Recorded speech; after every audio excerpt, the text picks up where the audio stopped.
hour work week job, I've decided to do the program 5 days a week, 1 hour a night, taking a significant pay cut. So I've started a Patreon page, which is Patreon, Patreon/SportsScope, spelled the same way at the bottom of the screen you see there. For $5 a month, 17 cents a day, you can help support the program. You ask yourself, why SportsScope? Well, I bring in such big names such as Al Borges, former Auburn offensive coordinator, and I cover the big news in sports that the corporate media will not cover. If you want to contribute more than $5 a month, you can go use the Cash App. The cash tag is SportsScope, again spelled the same way, or you can go to the Zelle app, sportscope@gmail.com. SportsScope has about 5,000 followers and growing. If you want to advertise on the program, you can email me. The word is SportsScope, spelled the same way again, at gmail.com. Thank you and enjoy the program. Okay, now I'm live here, everybody. Welcome to SportsScope on this 14th day of October. Big games in college football and the NFL. Buffalo Bills at Kansas City Chiefs, probably the two best teams in the NFL, in my opinion, and probably most opinions as well. Also, Dallas will play at Philadelphia. Cooper Rush. Everything is pointing towards Dak is not ready yet, in air quotes. Will start against Philadelphia, against a 5-0 Philadelphia team. Really big game. The college games are big as well. Penn State at Michigan. And, of course, the biggest game of the week, Alabama at Tennessee. No word on Bryce Young there in that particular game, whether he will not play. It looks like this Milroe, I think his name is Jalen Milroe, will start there, but we don't know yet. It's going to be a game time decision. So even if he does play, and the Phillies, Pickle says the Phillies beat the Braves, they lead the series 2-1. Yeah, I haven't been keeping up today's particular games. I'm not sure who won in that Yankee game because I was preparing for my program. But Adrian Wojciechowski, Woj, whatever you want to call it, is reporting that Russell Westbrook will be brought off the bench tonight versus the Kings, and he will be a sixth man. And Adrian Wojciechowski, ESPN, says that there's hope that Westbrook can play freer and faster with the ball in his hands on second unit and have to worry less about fitting away from the ball around the starting group. It's certainly an idea they'll continue to discuss with the start of the regular season. I mean, who's been saying this for 2 years? And Mad New Yorker is going to come on here in just a second. Let me make sure that I did not make the same mistake with him as I did with Jack Hirsch for him to come on. I think I did send him the link. Yes. Okay. He just said okay. I sent the link. But anyways, you know, sometimes I think these guys watch the program. Nobody else has said. That's what separates me, Pickles, from everybody else. Is I've been saying this for 2 years that Russell Westbrook, who's bounced around the league, and the Lakers tried to bounce him, but they couldn't get nobody because his salary is over $40 million a year. Now he's in the last year of that contract. My guess is this will help them in the regular season, the Lakers. Now you have an injury-prone Anthony Davis. And I didn't realize this, but LeBron will be 38, Pickles. He will be 38 in October, or in December. Excuse me, it is October. He'll be 38 in December. Would you got a guy like an Anthony Davis who's constantly injury-prone? You have a 38-year-old leading superstar. And you got a guy that's ball-centric as Westbrook. it was the best deal. I think Westbrook is like 33. He's about a year younger than Kevin Durant. We talked before with Jack Hirsch about the depth in the NBA that's going to come back. You got a lot of big name players: Kawhi Leonard, Jamal Murray coming back. The Golden State Warriors, their problems aside, they are defending champs. You got a team like Memphis that's very hungry out west. You got Dallas out there, and we talked about Zion Williamson come back. This gives them a chance, the Lakers, to slide in that maybe 7, 8, 9 seed. Remember, you have the play-in game and everything as well. But I do think that this is the right move, and this is it. Probably this coach probably said that Ham, this coach here, I bet he probably said, well, only way I take this job and not unless Westbrook is flexible. I mean, he's going to have to come off the bench. I mean, he's too ball centric. He's bounced around the league, 4 or 5 teams in 5 years, something like that, some ridiculous amount of teams. He's got to understand that he is a guy who simply stops offenses. He wears himself out. He wears his teammates out. He is not he doesn't have self-awareness, is what Colin Cowherd said. And that's true. That's true. And but as he would be a great 6th man. He would remind me of I don't know, a 10, 11 year ago James Harden when he came off the bench for the Oklahoma City Thunder, in my opinion. I was just surprised that it took this long. It was obvious. He's a great fire plug, a 6-man type of player. And maybe this would help his trade stock as well. If you're a Lakers, if you're with the Lakers, you say, well, man, if this guy's used to coming off the bench, you bring him on a deeper team, and you bring a guy like Westbrook off the bench, it'd be perfect, And then, of course, Pickle says, yeah, we talked about Minnesota. If I'm Golden State, I'd love to trade a guy like Draymond Green to Minnesota. But I think it was a really good move by the coaching staff to talk Westbrook into coming off the bench. That gives them a puncher's chance of making the playoffs. But like I said, with the age of LeBron, with Anthony Davis history, they're not a total train wreck with Westbrook coming off the bench. I thought that was really cool. Let's see what Carlos is saying. I'm stuck in traffic, but I'll get on. Send it through text, email is not pulling up. Okay, let me see if I can. There's no way I can figure that out. Okay. But Carlos is saying he's stuck in traffic up in New York. I don't know how I can do that. It's on your phone as well.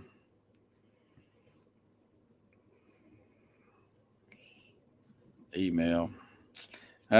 Oh, well, I'll just go ahead and do the thing on my own.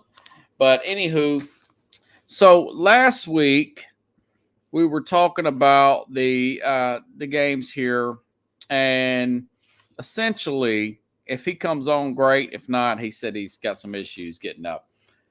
So from last week, Carlos, we both picked Green Bay. I didn't think Green Bay was going to lose that game. But the Giants, they're finding ways to sneak up on people.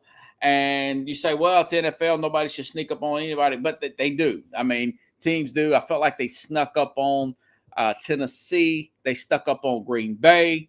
And they're a team that's finding ways to win. Now, Dallas is their only loss there.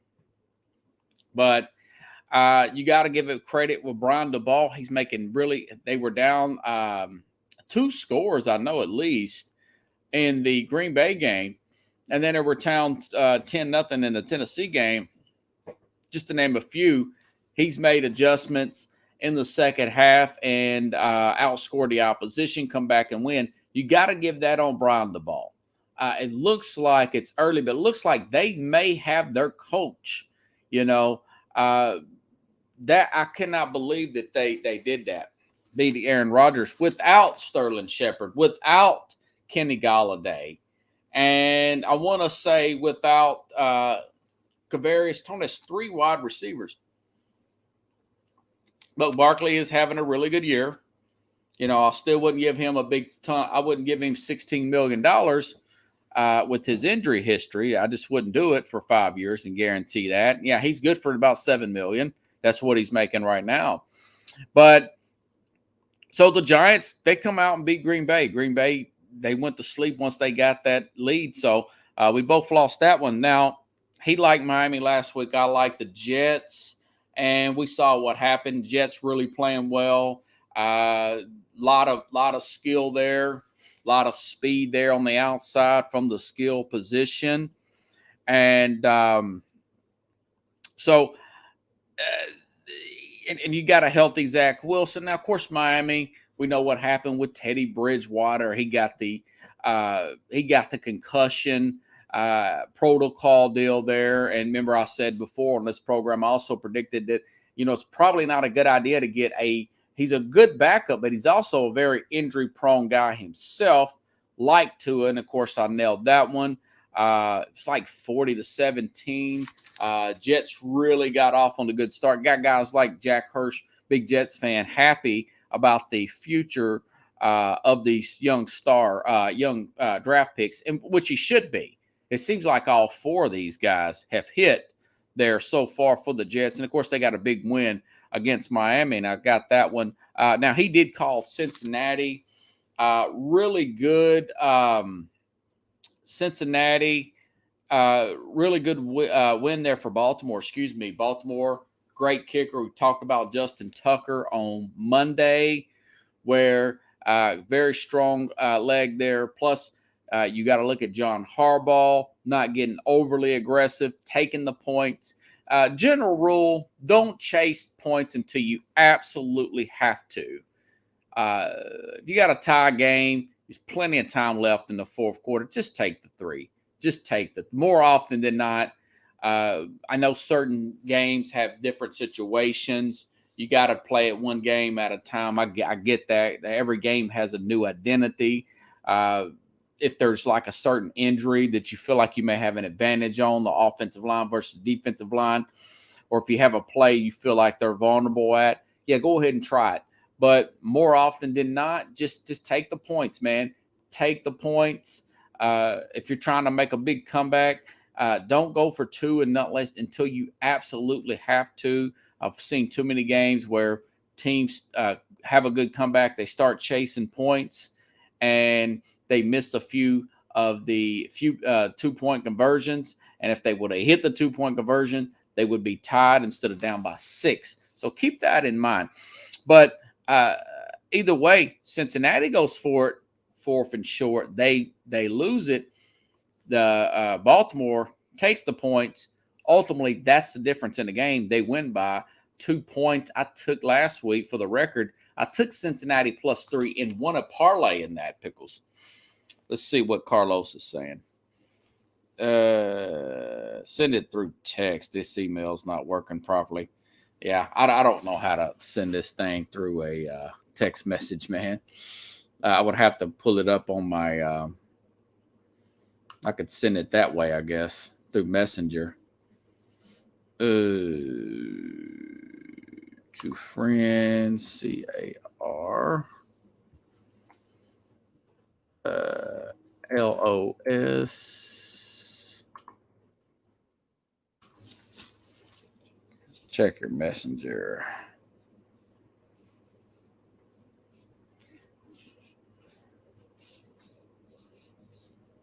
Okay. All right. Now we'll see if that works. If it don't, it'll just be me here. Okay.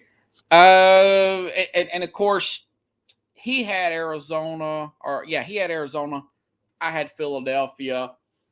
Philadelphia ends up winning that game by 3, like I predicted. I just didn't predict the score right. I think it was like 27-24. I predicted 27-20. And he had we both picked Dallas with the upset, and Dallas came through well. College game, Carlos picked Oklahoma. I picked Texas. Texas was 49-0. Keep an eye on some issues with the Oklahoma coach. Yeah, you say, well, it's first year. Well, yeah, the guy inherited Venables inherited a really good team. Okay, you don't get blown out by Texas with this many All-Americans on your team. Not good, not good. And we both we picked A&M Alabama to cover, which they didn't. But we both picked Alabama to win, and of course I picked Tennessee to beat and cover LSU. He picked LSU to I don't know why he did this, but he picked LSU in the points, but Tennessee to win, which that didn't happen. They won, I think it was like 40-17 or something. Huge win there. And I'm 10-9 for the season, and Carlos is 5-3. Hey, man, you made it. Yo, what's up, guys? How you doing? Man, walking down the street, you're 6'4". Yo, man, listen, if you guys hear somebody yell at me, don't be. Oh, man. So I want to see somebody, one of these mad New Yorker in what area? Where you at in New York? I'm near Flushing, Queens. I live right down the street from Citi Field. So. Oh, okay. Yeah. I was just wondering about that, man. Yeah, you got to watch your back around that place. All those crazy people. It's Friday, so everybody's crazy. They got paid. They ready to get on. Pickle says, Mr. Carlos. How you doing? Sorry about being late. I couldn't. Hey, that's okay, brother. I was just going over last week's recap here. We'll do a Russell Westbrook thing next time. We got a lot of basketball. Now, unless you want to give your quick opinion, what do you think about him coming off the bench? I think it's a brilliant move. Yeah, I mean, I think Russell Wilson, Dwight Howard, these Westbrook guys, with the Lakers. I'm sorry, my bad. Russell Westbrook, even Dwight Howard, these guys are getting up in age. They want to keep playing, but the style of basketball that these guys play and the age that they're at doesn't mix well. And as much as they work out and as much as they're healthy, as for their age, their mind has to catch up to their body. Right now, they're not thinking about their body. They're just thinking about what they could do, what they used to do. And you can't. This is the NBA, and you can't do it for that many games, man. They don't get that much rest. They travel a lot, and it's not a good fit for the team if they don't have the ability to do what they're supposed to do because they don't have enough rest. And then you can't just keep resting them either, because they want to keep starting, giving them more rest than they need. You know what I'm saying? So it's hard to balance that out as a coach. As a player coming back from injury, it's worse. But now you're not even dealing with just like an injury factor. You're dealing with your age factor. So, sometimes you get up and you don't feel like doing all that work after playing 2 games in a row. You kind of want to get a day off. Sometimes these guys are going to have to play 3 games in a row. So I think it's better that they came off the bench, especially someone like Russell Westbrook, who he goes 100% almost all the time. He could be a great 6 man. He may win 6 man of the year doing this. Yeah, and you know what? He needs to kind of touch bases with the old heads like Jason Kidd and other players that he knows that have played in the past, and kind of talk to him. And it's better for his body at the end of the day, to play longer. Like even if he touch bases like someone like Vince Carter or Jefferson, what these guys do. Jefferson played for a very long time. Yeah, Russell Westbrook at a high level too. Yeah, he has connections, and he's played with some of these guys or played with these guys in all-star games and stuff. Like if I was him, I would dig into their chest of tricks and see what it was and what it is that they did different than everybody else, and how they keep playing at that level for that long. And coming off the bench is one of those things, So to be honest with you, Vince Carter, he was, he had days where he was great, and he had games where he was just average, normal. You know? So I mean, it happens because you're not young forever, bro. So yeah, he's 33, and that team is older too. LeBron will be 38 in December. I mean, we're all getting older, man. Yeah. Anthony Davis is he's still injury prone. I think this may give him a chance at like a 7 seed or something. The West is very deep this year. A lot of good players coming back. Westbrook. You got to give me credit here. I've been saying this for 2 years with Westbrook, man. Where he should come off the bench as a 6 man. I mean, he should have been coming off the bench for like a while back.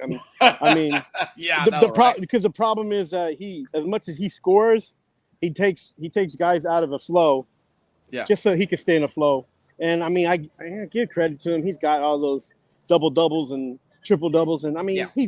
he's outdone his own self.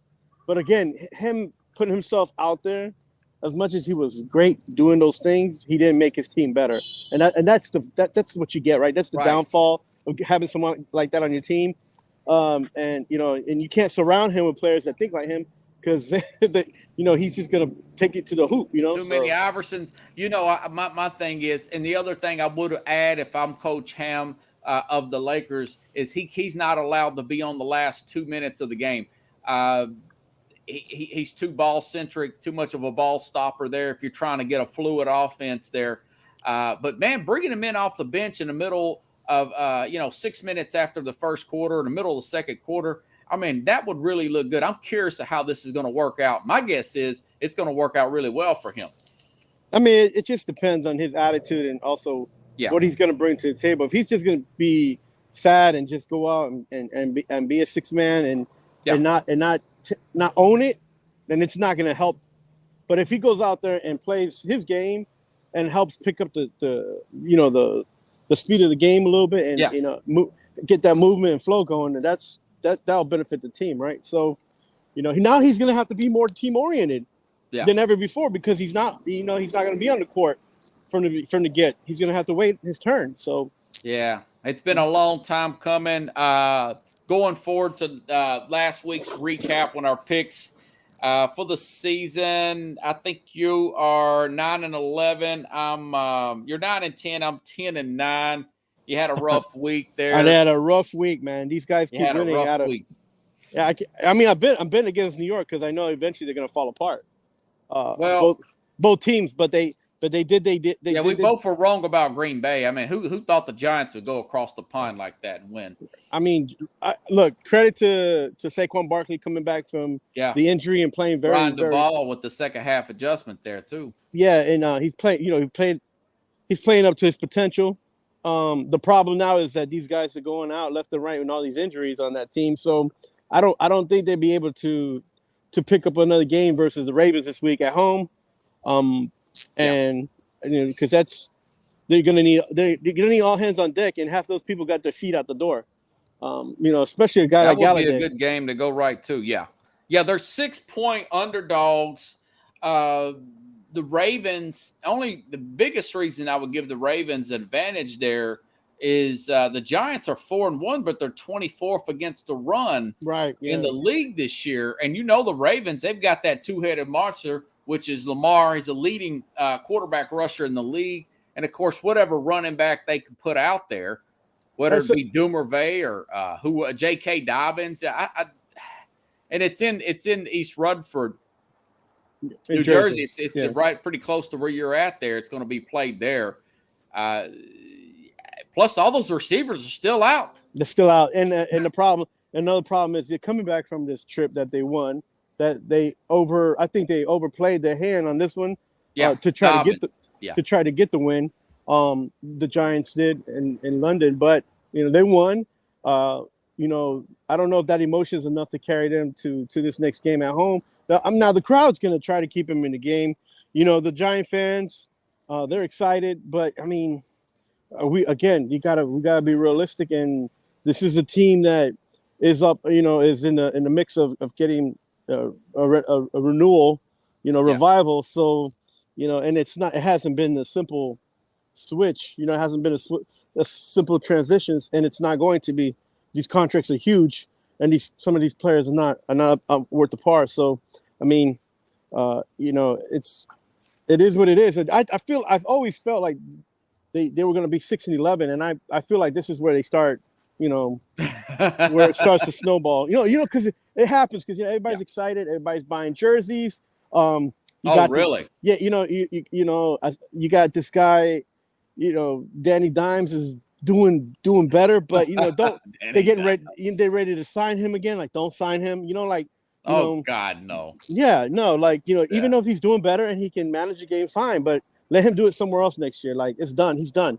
It should be Danny Dunn. That's it. I don't want to put up with no more. Like, what do you want to figure out from this cat? But something? If that Raven team comes in there half-stepping, they come off a very emotional game. You were right. They did beat Cincinnati. You had that one right. But they could fall victim like Green Bay and Tennessee. I mean, you can't write off that Giant team with the momentum they've got. Yeah, the problem is that the defense is okay, and Yeah. but their offense isn't scoring enough points, right? But what happened last game was that they found some kind of energy in Saquon and started scoring more points. Yeah. Now, are they going to be able to do that at home? With lacking all the receivers that they need and lacking, was Saquon going to carry this team? Is he going to be the QB and put the team on his shoulders? I doubt it. I really think, and Pickles, I'm not sure if Williams is Leonard Williams going to be back? Do you know? I don't know. I don't know what the last questionable every week, man. Every these guys are questionable every week. They mess up my fantasy, and then the game day they become available, and then it's too late for me to switch them over. Yeah. I mean that. It just seems like Baltimore's strength is the Giants' weakness. I think it's like 28-19, Baltimore, something like that.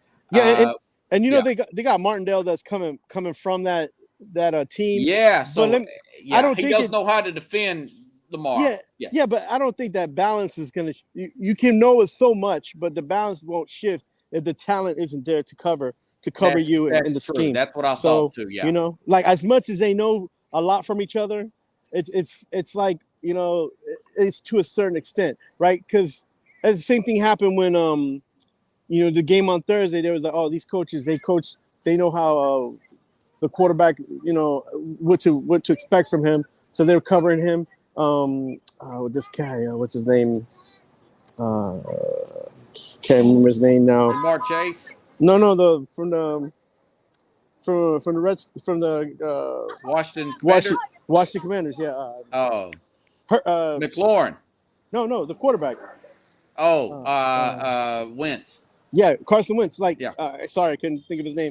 But the coach, there was coaches that coached against him on the opposite field. Like they knew that they knew how to coach against him, what to throw at him, to just try to baffle him. But that didn't matter because both teams came out they're both struggling because they're both struggling teams and they're ranked where they're ranked. So the game was going to be what it is because it's those what you have for both of those teams, right? So if it's Baltimore by 4, Pickles, then the Giants would cover in the points. I think Baltimore will probably get the point. I think the Giants are going to run out of gas. It's going to be midnight. I'm telling you, man. I'm telling you this. That coach is going to turn into a pumpkin. They play better on the road, and the Giants play worse at home. And hey, maybe you want to give it up to that field turf because that turf in Jersey is terrible. So, wow. Maybe you put the 4 points because it's going to be like 3 injuries happening tomorrow. Yeah, I like Baltimore to win and cover. Do you like Baltimore to win and cover that 5? Yeah, I think Baltimore. Baltimore taking, and the Giants. This is where demise, unfortunately, will begin. Okay, now this one's a little bit interesting, but I think it's a pretty big game. Minnesota's got a winning record now. They're in first place in the North, and Miami has been a big story early in the season. Miami's at Minnesota.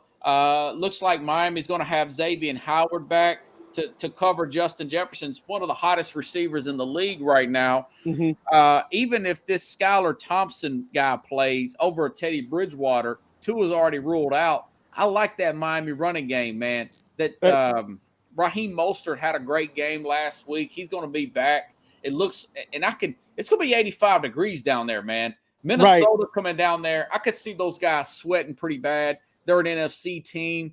I could see Miami. They got humiliated by the Jets last week. I could see them coming in playing well. I actually like Miami to win this game and upset the favored Minnesota Vikings. What do you think about that? With the Thompson as quarterback, huh? Even if that guy comes in, I like their running game. I like their defense at home. The running game's picking up. Mind you, the Vikings really don't suffer from weather because they play indoors. Yeah, but that's really hard, though. Yeah. 85 degrees down there. I know. It's not just the weather. It's all that's been going on with. See, Miami. I think the coach is going to pick them up and get them on the road. Get them playing better. I don't know if they'll win that game, man. Minnesota. this is a show me game for Minnesota. They got to show that they're worth that Yeah. that they lead. So I think I picked in the couple picks already. I picked Minnesota, 21 to 14.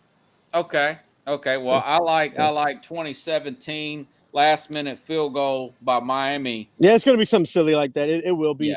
And the reason They're being going is to that run the ball well they're against gonna Minnesota. they're gonna try to control that clock. They're gonna try to Yeah. control the game, the possession and everything. Yeah, so it's gonna be a tight game for them for sure. So If this was at Minnesota, I'd pick Minnesota. oh yeah, right away. Pickles says Minnesota by 8. Yeah, in Minnesota, yes. But Cousins on the road in that environment, I'm just not sure about that. I think Cousins plays well, like in mild temperatures.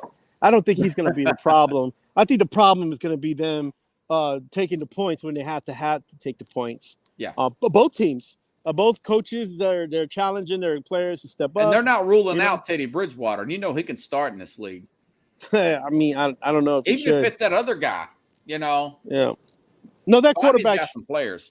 That quarterback, he showed that he's got some gumption in there. He's worth the ticket price. So I expect him to do a little bit better this game. Now he knows the flow of the offense. He was thrown in the fire last week. Yeah, he got a lot of he's got a few reps, and now he's got practice under his belt with them, and they got a lot of tools in Miami. So Tyreek Hill will be back too. Yeah, he got a little banged up.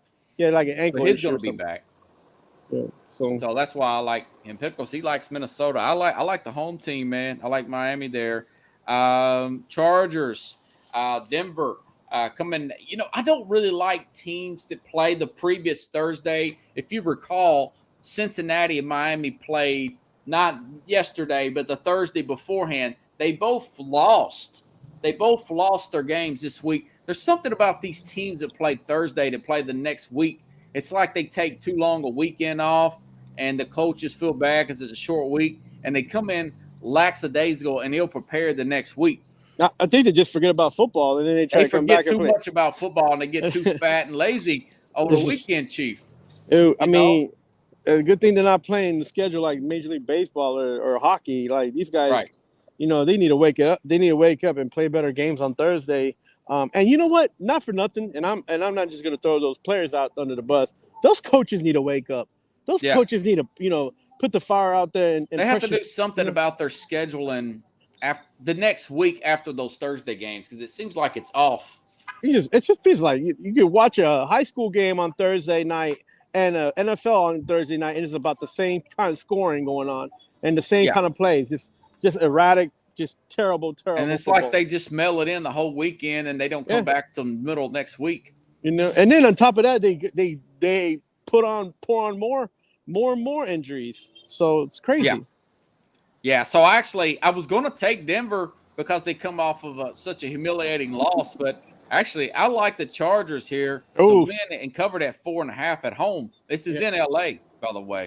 Yeah, I know. And LA is a home to everybody, by the way. Everybody goes there and wins, except for LA. So I'm picking the Denver Broncos. So you like Denver to come back and win? Okay. I do, and I think that this is an opportunity for Russell Wilson and the team and the offense to actually have a better flow. These last few games, they've been out of sync. And these young wide receivers, they got to show that they're worth being on the roster. And Russell Wilson's got to get them the ball, right? So it's up to those guys to get going. And those guys can catch and run, and they can spread that field out. So I'm hoping that Russell takes the reins and does what he can do, and then also play the way he should play. Run to the outside, get those extra yards. And this is a good team to test. A good field to test it on. So the Broncos should, and they're not at home and they're not going to be booed. So the Broncos should take advantage and enjoy the sunny weather and get something going, Yeah. Okay. All right. Yeah, I was just making a note of that. All righty then, Captain. Plus, I'll go back and listen to the program. Let's see. Let's jump into something a little bit more hardcore here. Okay. How Bills? About Dallas at Philadelphia? Oof. Dallas at Philadelphia. Yeah. You want to give your analysis first? Go ahead. I still don't understand this phenomenon. I don't think Cooper Rush is a phenomenon, and I think that he's just another person that run the gamut over there, and I take the Eagles to beat them by 14. Oh wow, Yeah, man. minimum. Because that defense is hot. The offense got a lot of tools that Jalen Hurts can play with. He's getting protection. He's Yeah. he's doing all the right things. He's looking like a superstar, even though he's not yet. But you see the growth there.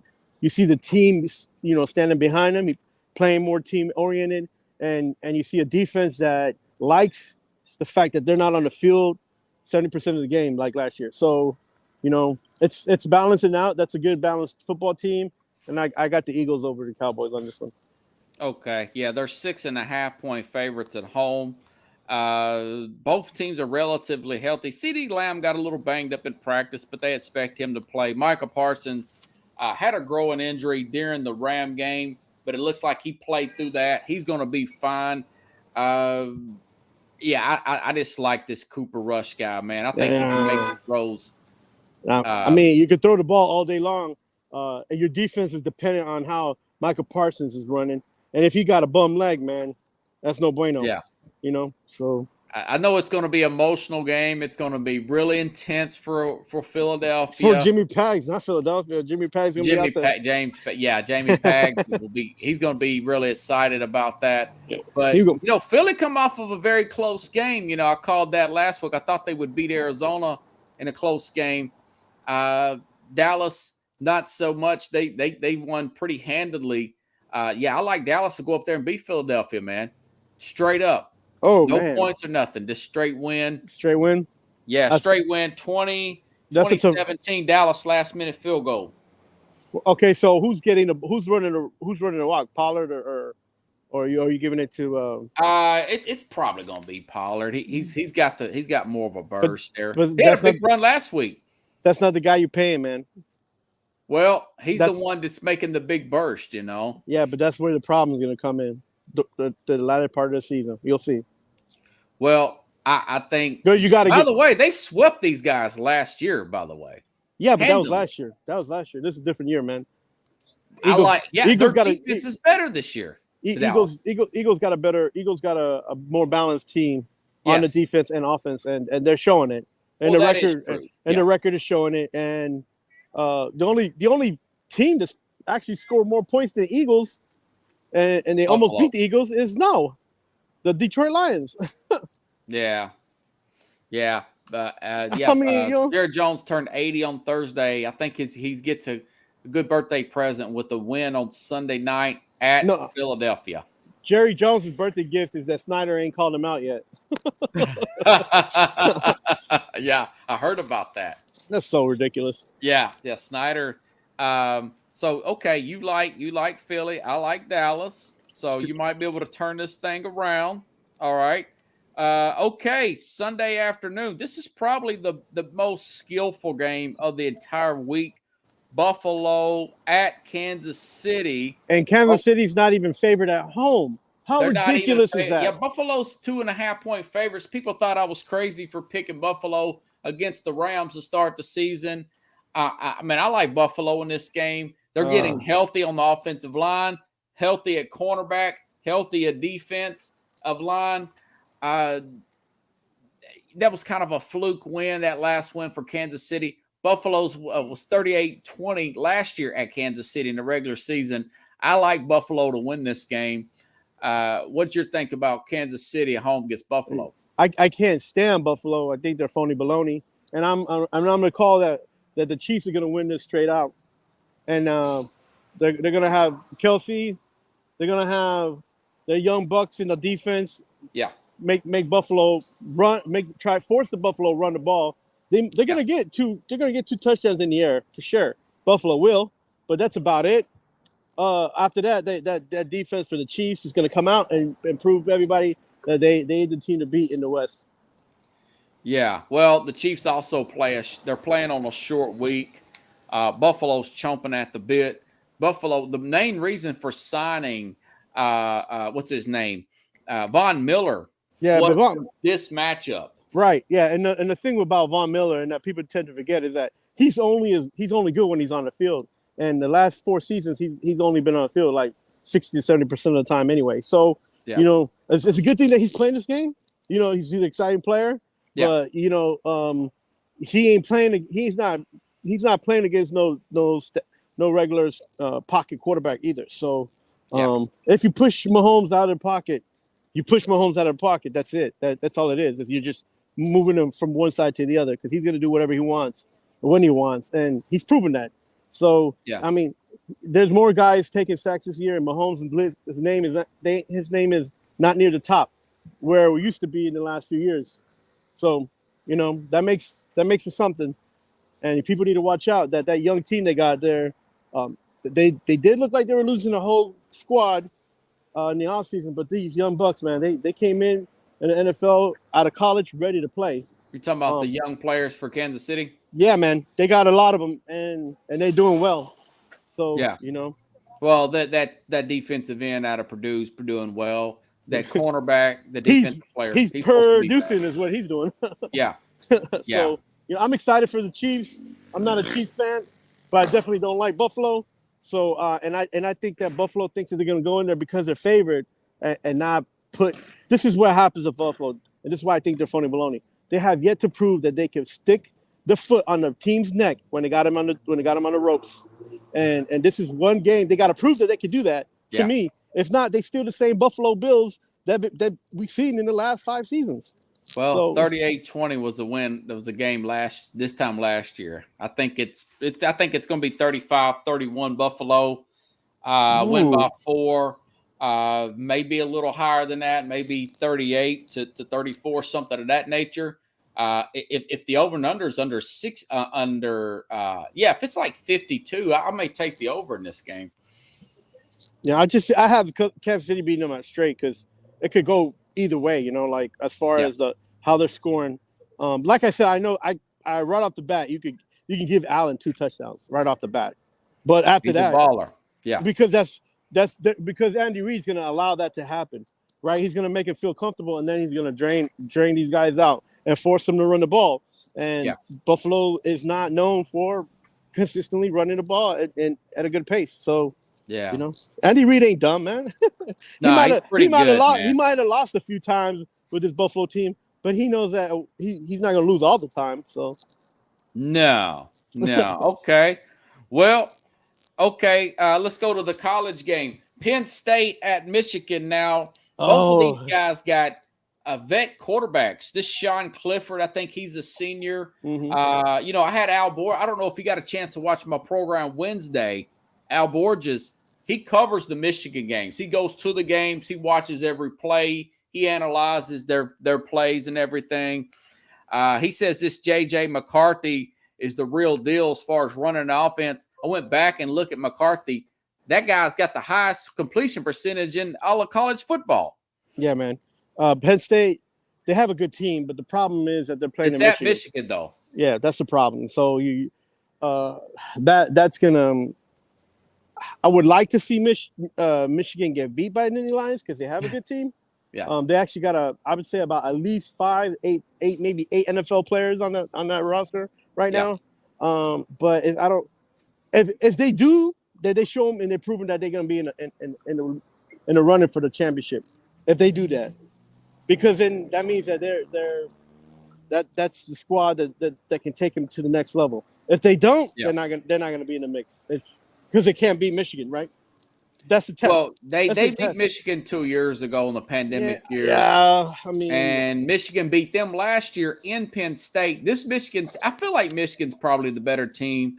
Urban Meyer says that they're much fat. He even likes their team speed as well. Yeah, Michigan's fast. He wasn't being sarcastic either. He was being serious. Yeah, no, they got their juniors. They got a couple seniors, not many, but the juniors and their sophomores are fast, and they can run, they can book it, and it feels like they got a different wide receiver core every down. Yeah, they got so many kids. Al Borges mentioned that they have a player that came back from injury last year that is playing really well, and the guy's one of those speedsters. I didn't recall his name, but it's about a touchdown game. I actually think it's probably going to be about a push on the point spread. I think Michigan 27-20 something like wins that at home. You like 27, Michigan too? 27, 24. Yeah. I mean, believe me, and Franklin needs something like this. He needs a game like this where he prove Yeah. it to people that he can get a roster and get into a championship. I don't know, man. That depth that Michigan has is overwhelming, and I hope that this is a good game, Yeah. and I want the Nittany Lions to win, but I got to give it to Michigan right now. And if I take this and Michigan loses, I'm happy. I'll take the loss. Yeah. You know what I'm saying? Well, Because I want to see these teams that we're all like speculating to come up and beat these top tier teams. I think they'll beat Penn State. I think they'll beat. But Penn State's quarterback will keep them in the game. This Sean Clifford guy. Yeah, he'll do his best, and this will be everybody catch this game. This is gonna be grab your popcorn, watch it till the end because this might go to overtime. So yeah, it might come down to like a block kick or something. Yeah, something ridiculous, man. Yeah, I can't wait. It's coming on 12 p.m. Eastern time, 11 Central. I can't wait. Okay, here's the big one, man. I know I've been getting questions about this all week, Carlos. Oh, Rocky Top. What's Rocky Top gonna do? What they gonna do, man? Oh my goodness! You about to go run some stairs, huh? Oh, I'm getting excited. I got to start walking, man. That's how excited I am. Oh my goodness. Okay, Tennessee, Alabama. Peyton Manning. By the way, Peyton Manning playing? No, playing. Game day is coming in to second time in 3 weeks. ESPN Game Day is coming back to Knoxville. Make that trip. Make that trip. Oh, I am not doing that trip this time. Come on, Robbie B. Come on. If it was downtown, I would be there. Come on, Robbie B. You can do it. You can do it. Make that trip. If you had everything set up and you were down here in Tennessee, we'd probably do it. But you should do it, man. You're not gonna see this ever again in your life, man. You're not gonna see this ever again in your life. This is trying to gas me up. This is a one opportunity Tennessee has to prove to the SEC that they can beat the top team in the league. That this is an opportunity. I'm not saying they're gonna do it. I'm not saying they're not gonna do it. This is a toss-up because Saban and his Sabanisms is gonna have this team ready to go, right? But Hupel's he's gonna have them all gassed up. This is gonna be in Knoxville. That elevation is gonna get to everybody's head, even the fans. So it's gonna be a good game, man. I'm excited. Right. Well, let me read you some other things that. This is the first time since 1989 that both teams are undefeated. Oh, man. This is the first time since 89 both teams are undefeated. Tennessee's on a 15-game losing streak to Alabama. Remember, they almost beat Alabama with the block kick, and I think it was 2008. Yeah, I remember all that jazz. Or 2009 Lane Kiffin team. Oh, God. Other than that, it's been a big blowout, man. We're not sure if Bryce Young is going to play. It looks like it's going to be this Milton guy again. Yeah, but Milton's not a bad quarterback. That's the thing. Jalen Milroe, excuse me. Milroe. Yeah. Milroe. Jalen Milroe. Milroe. He's a running quarterback, a freshman. He's the one who came in for Bryce, right? Yeah, of course. Yeah, he's not bad, man. I was watching him a few times already. He's not. I don't know his name, but I should because he's not bad. It's gonna be. Look, didn't A&M say if Bryce Young wasn't gonna play, they was gonna take this from them? Didn't they say that? Well, I actually remember last week we both picked. I picked Alabama to cover that 23. That was a 4-point game. Alabama's coming off of 2 road games, or a road game and a very strong, competitive one-play home game. It won by 4 points. So you got to look at it that way. With the Bryce Young banged up, and you've got this Monroe guy who, by the way, Tennessee guys, they are 11th against the run and run defense. They are 11th. So that is a huge edge to Tennessee. Now they're about 50th against the pass because they got the number 1 offense yard-wise in the country, number 2 in points. Now, Alabama's in the top 10. They're 8th, but they're not going to be 8th with this Monroe guy if he plays. Let me tell you something, man. Don't take nothing away from these young guys in Alabama. They're very talented. They should win. They got 5 stars riding the bench for like Yeah. for 8 years, man. These guys redshirted and all that junk, man. Listen, Oh, yeah. that team is stout. That team is stacked, but that team has to play and show all out. And you know what? Tennessee got defense, man. They got a quick defense. They got a nice defense going right now. They got a nice offense. I'm gonna call this game. It's going to be either 24-21 or 21-24. Whoever, it's a toss up. So I'm gonna. Pickle says Bama by 11. Woo, that's a lot. I'm actually think that you look at Tennessee's offense. You look at the weather up there. You look at the quarterback issue that Alabama has. Don't be looking at the girls in the stands. Don't look at the girls in the stands. You gotta watch the game. Watch the game because this game's gonna be hot. It's gonna be hot, dude. Robert, you need to go up there and get on game day, sir. and plus, Tennessee may have their leading receiver, Cedric Tillman, back. I like Tennessee, man. 34-27. Tennessee they get over the schneid and they beat Alabama. So if they beat Alabama, they're gonna be in the talk for the championship run. So, well, I don't know if they can beat Georgia in a few weeks because its depth is probably going to be an issue for Tennessee at some point. Well, listen, again, they beat Alabama, so the scales tip in the SEC, right? Yeah, that's what happens right there. So, and then Georgia has to watch out because they're the next ones to beat. So yeah, because if they could beat Bama, then they're going to be that's going to get their head set for the next games, right? What's the last game they have in November, right? Usually they play Kentucky, right? Yeah. So if they beat Alabama, they still have Georgia coming up, but Georgia's going to be. If you want to look ahead, we can do that. I can do it off the top of my head. Georgia will play Tennessee after they play Florida, which is a big rival game, right? And Tennessee plays one of these nobody state schools. It's non-conference school game. They play Austin Peay this year, don't they? Somebody like Austin Peay. Yeah, I think they play Austin Peay this year. Yeah, somebody of that nature. So actually, I'm saying this with a straight face. I don't. Your alma mater. Your alma mater. See life through orange and white sunglasses. I don't drink any orange Kool-Aid. I think Tennessee's going to win this game, man. Straight up. Oh man, I'm excited, Robert. Let me tell you, I'm excited. I don't, So you think it could go either way? I do. I really do. This Nick Saban. And Alabama's 7-point favorites. They were 7.5 at the beginning of the week. Yeah, I just, it's just a well-coached team. They always have depth, and they have a lot of tradition, and their coaching staff's always got their players ready to go. And right now, this is one of the years where they can honestly say, Saban can honestly say he has a young team, right? And even though he's coaching them up and they're doing well, his confidence level ain't as high as it used to be. So and then you have he struggled with mobile quarterbacks on the spread. Right. I mean, Deshaun Watson in the championship. Remember that? Yeah. He struggled there. He struggled with who's that kid that used to play for A&M? Johnny Manziel. Johnny against Johnny Manziel. Won one, lost one. Yeah.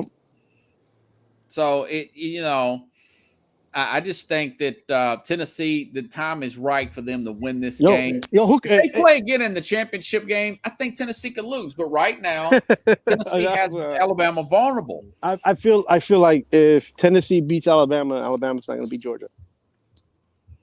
Alabama's got a lot of depth. They might not lose another game. I mean, man, don't talk yourself out of this. Everybody thought Georgia was going to beat them in the championship. Yeah, I thought they were going to beat them in the championship. Hey, listen, it's going to be a good game no matter what, So, but people, don't bet your house on this game. Keep your money in your pockets. I've already put some money on Tennessee. It's only $5. I'm not betting a fortune. But Pickle was asking about the. He was asking. You're curious of who they play afterwards. We can look at their schedule here. We've got a few more minutes here. Yeah, they do. They play UTM. Pickles is right, and then Tennessee will play Kentucky, and then they'll play at Georgia on November 5th. That is pushed back. Normally, Georgia's an October game. Yes. No, normally it is. It's really good for Tennessee right now. Then Missouri, at South Carolina, and Vanderbilt, they'll run through those teams like a hot knife through butter. And let me ask you something. If Tennessee wins this game, they beat Alabama. How fast is Hooker gonna climb on that depth chart for the Heisman? Oh, well, he's already third. He'll be the favorite, especially if he has that air quote Heisman moment like Desmond Howard says. There you go. Come on now. It's up to him, right? The ball's in his court. He can control. And Alabama, they got to play Mississippi State next. And Mississippi State, their quarterback is the leading passer in the country yards-wise. Will Rogers Institute. Wow, Will Rogers. I love his name. Can't stand his play. Anyways. Yeah, I got you, man. Anything else you want to end the program with? No, it's. So which one are you picking officially? Alabama? I told you it's a toss-up. 21-24 is going to be the score. But you can't pick, dude. You got to take a dump or get off the pot, dude. You got to pick a team, man. I what? I don't want to step in it and smell it too. That's the problem. Man, Saban is so hard to play against and win. Go ahead and pick Alabama if you want to. Nah, I ain't gonna pick against Tennessee, man. I'm gonna go with Tennessee, and I say that Hooker has a Heisman Trophy moment in the last minutes of the game. Pickle says he picked Tennessee will be ranked 2 if they beat Bama. Yes. Yeah. They'll jump Ohio State. Yeah. And they'll jump Michigan, even if Michigan wins. Yeah. You know what? And Tennessee, they would be the 4th ranked win. They've got 3 ranked wins already against ranked teams. You got to get to that game. If I was you, I'd be at that game. Man, dude, I've worked 40 hours. Plus, I do the show for 5 days a week. It's only a 3-hour drive. You can do it. If I had somewhere to crash and didn't have nothing going on Sunday, I would. By the way, Peyton Manning will be a guest picker on game day. Oh, man. You know he ain't going to pick against Tennessee. No, that just tells you the hype on this game. Oh, man. It's going to be exciting, man. You know what? Yeah. That good old smoky air, fresh air is already getting to everybody's heads, man. Well, yeah, Jabari Gibbs could have a 250-yard game rushing, and Tennessee could go on. The air could be deflated, but they're playing at that high level. You remember those Ole Miss teams under Hugh Freeze? Yeah, they were just playing at that. They beat Nick Saban. They beat Alabama. Yeah. You know. Yeah, but then they came and then they got too wound up that they couldn't come back down to reality. That's the problem. When you beat a guy like Nick Saban, that's a legacy win. I know that's the biggest win of Josh Heupel's. This is the biggest game of his career. Let me tell you something. People forget about Josh Heupel, man. This cat is a winner, right? And winning is in his blood, and he knows how to win. Well, as a player, he's okay as a coach. And he's brought that to Tennessee, man. So, I couldn't stand that whole brick by brick crap by Butch Jones and that whole Lane Kiffin crap going on and him. Yeah. Tennessee finally got a good coach. They finally got good players on both sides of the ball, and they got everything going their way right now, and they need to. Did you watch any of the LSU game? I saw a little bit of it. They won 40-14, man. Yeah. They're rolling. I saw where they were going up after 30, and I was like, I'm real confident. If this guy Moreau plays, I'm real confident Tennessee's going to beat them. They're 11th against the run in defense. I mean, look, like I said, I'm excited. I'm gonna watch the whole this one. I'll watch the whole game because I'll be able to. Yeah, I hear you, dude. But I had swim. Happen. I had my kids' swim classes last week that ended for Saturday. So now my Saturday's opened up again. So, I'll be able to catch all the games. It could be if it's 40-17 Tennessee, because that other guy plays, they would that place would be rocking. It's gonna be. He may be saying that for Alabama. I don't know. Oh man, all right. Fingers crossed. I hope you win on your $25 bet. $5 bet.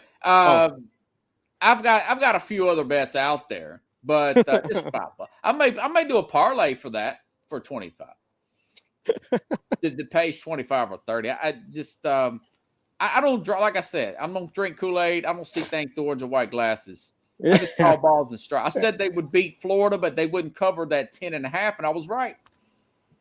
Yeah, and then remember we talked about that LSU game that that they had to be careful because they could, LSU could come out and they didn't. And they didn't, yeah, and it was good. That was a good game for them. The result was great for them, and man, I'm excited, bro. I don't know. Yeah. I like I said, I'm gonna pick Well, Tennessee. hey, if you're too scared to make a pick, just don't make a pick then. No. I'm gonna pick Tennessee, and we'll see what happens. We'll see what happens. You know what I'm saying? Like Pickle says Alabama by 11. I'm saying Tennessee 34-27 by 4. But this is their measuring stick, man. This is a show me game, man. LSU is okay. We're gonna be okay, but the confidence of the Florida win will propel them. Yeah, this is the SEC, man. This is great. Yeah, this is great for college football. By the way, the weather's going to be great here. It's going to be great. It's going to. Why are you not making that trip, Robert? Why are you not making? Dude, I'm wore out. That's why. Austin BS me last time, and I could choke that guy. He didn't ask me this time. He knows me. If you was down here and you had somewhere for me to set up, I might do a program, but. If it was here in Nashville, I would do it, man. I still do a lot of running during the week, man. SEC don't have too much representation in Nashville, man. The Vanderbilt teams, that is true. So, hey, be careful out there. There's a lot of crazy people up in that city nowadays. Hey, it's crazy people everywhere. There's gonna be a ton of crazy people up at Rocky Top. You guys, you can make the game. It's gonna be great. Yeah. If you can, if you can't watch it on TV, eat your popcorn and have it ready because that's gonna be a good game too. The Pickle says Bama wins late. Well, Bama's got the horses. If Bama wins, they should win. They got more 5 stars than everybody in the country. Yeah, that's the thing. They got that depth. They got 5 stars there. They got red shirts from like 2010 still. Right. That's funny. Hey, man, have a good night and be careful. And we'll see what happens. Yeah, we'll man. See it next week. Next week, we'll check on those scores. Well, just hit me up if something big happens. If the inedible, if the great win there happens, yeah, I'm sure you will.